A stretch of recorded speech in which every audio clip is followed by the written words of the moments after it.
എല്ലാവർക്കും ദീപ്താസ് കിച്ചൻ്റെ പുതിയൊരു വീഡിയോയിലേക്ക് സ്വാഗതം. ഇന്ന് ഞാൻ ചെയ്യുന്നത് നമ്മളെല്ലാവരും തിരുവാതിരയ്ക്ക് ഉണ്ടാക്കാറുള്ള കൂവ പായസത്തിൻ്റെ റെസിപ്പിയാണ്. അപ്പോൾ ഇതെങ്ങനെയാണ് ചെയ്യേണ്ടതെന്ന് നോക്കാം. ഇതിന് വേണ്ടിയിട്ട് ഞാൻ 5 ടേബിൾ സ്പൂൺ കൂവപ്പൊടി എടുത്തിട്ടുണ്ട്. ഇതൊരു ബൗളിലേക്ക് ഇട്ട് കൊടുക്കാം. ഇതിലേക്ക് കുറച്ച് വെള്ളം ചേർത്തിട്ട് ഇത് നന്നായിട്ടൊന്ന് കലക്കിയെടുക്കണം. ഞാനിവിടെ 1/2 കപ്പോളം വെള്ളം ചേർത്ത് കൊടുത്തിട്ടുണ്ട്. ഇതിൽ കട്ടകളൊന്നുമില്ലാതെ നന്നായിട്ട് കലക്കിയെടുക്കാം.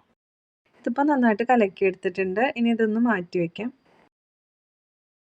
ഇതിലേക്ക് വേണ്ടിയിട്ടുള്ള ശർക്കര ഉരുക്കി വെച്ചിട്ടുണ്ട്. 2 അച്ച് ശർക്കര 1/4 കപ്പ് വെള്ളത്തിൽ ഉരുക്കിയെടുത്തിട്ട് ഒന്ന് അരിച്ചെടുത്തിട്ടുള്ളതാണ്.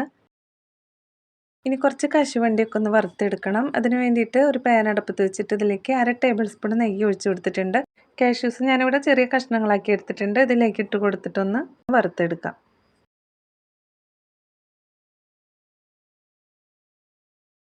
ഇത് വറുത്തെടുത്ത് കഴിഞ്ഞാൽ പിന്നെ ഇതേ നെയ്യിലേക്ക് തന്നെ കുറച്ച് നേന്ത്രപ്പഴം ഒന്ന് കട്ട് ചെയ്തെടുത്തിട്ട് ഒന്ന് വഴറ്റിയെടുക്കാം. ഇതൊക്കെ ചേർത്ത് കൊടുക്കുമ്പോൾ കൂവ പായസത്തിന് നല്ല ടേസ്റ്റ് ഉണ്ടായിരിക്കും. 2 മിനിറ്റ് ഒന്ന് വഴറ്റിയെടുത്താൽ മതി. പഴം ഇപ്പോൾ റെഡി ആയിട്ടുണ്ട്. ഇതുണ്ടാക്കാനായിട്ട് ഞാനൊരു സോസ് പാനാണ് എടുത്തിട്ടുള്ളത്. ഇതിലേക്ക് ഞാൻ 1/4 കപ്പ് വെള്ളം ഒഴിച്ച് കൊടുത്തിട്ടുണ്ട്. ഇനി ഇതിലേക്ക് കൂവപ്പൊടി കലക്കി വെച്ചിട്ടുള്ളത് നന്നായിട്ട് ഒന്നുകൂടി കലക്കിയിട്ട് ഈ ഒരു പാത്രത്തിലേക്ക് ഒഴിച്ചു കൊടുക്കാം. ഇനി ഇതിലേക്ക് നമ്മൾ ഉരുക്കി വെച്ചിട്ടുള്ള ശർക്കര ചേർത്ത് കൊടുക്കാം. 2 ചെറിയ അച്ച് ശർക്കരയാണ് ഉരുക്കിയെടുത്തിട്ടുള്ളത്. അതുകൊണ്ട് ഇതിൽ മധുരം കറക്റ്റായിരുന്നു. വലിയ അച്ച് ശർക്കരയാണെങ്കിൽ 1/2 അച്ചൊക്കെ ചേർത്ത് കൊടുത്താൽ മതി.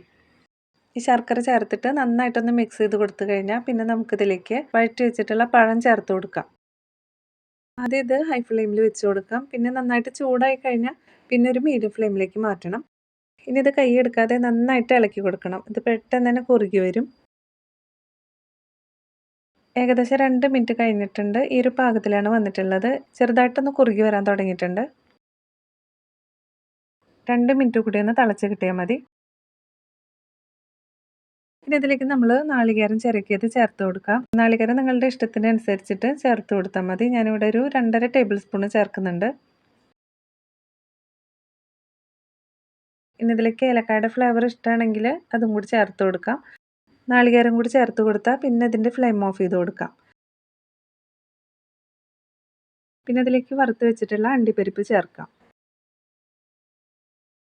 നന്നായിട്ട് ഇളക്കി മിക്സ് ചെയ്ത് കൊടുക്കാം. ഇത്രയേ ഉള്ളൂ. നല്ല ടേസ്റ്റ് ആയിട്ടുള്ള കൂവ പായസം ഇവിടെ റെഡി ആയിട്ടുണ്ട്. ഇപ്പോൾ ഇത്രയും ലൂസായിട്ടാണ് ഇരിക്കുന്നതെങ്കിലും തണുത്ത് കഴിഞ്ഞാൽ കുറച്ചുകൂടി ഒന്ന് തിക്കായിട്ട് വരും.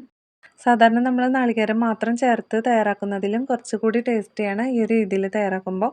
ഇത്തവണ നിങ്ങൾ ഇതുപോലെ തയ്യാറാക്കി നോക്കണം. ഈ ഒരു വീഡിയോ ഇഷ്ടപ്പെടുകയാണെങ്കിൽ ലൈക്ക് ചെയ്യാനും സബ്സ്ക്രൈബ് ചെയ്യാനും മറക്കരുത്.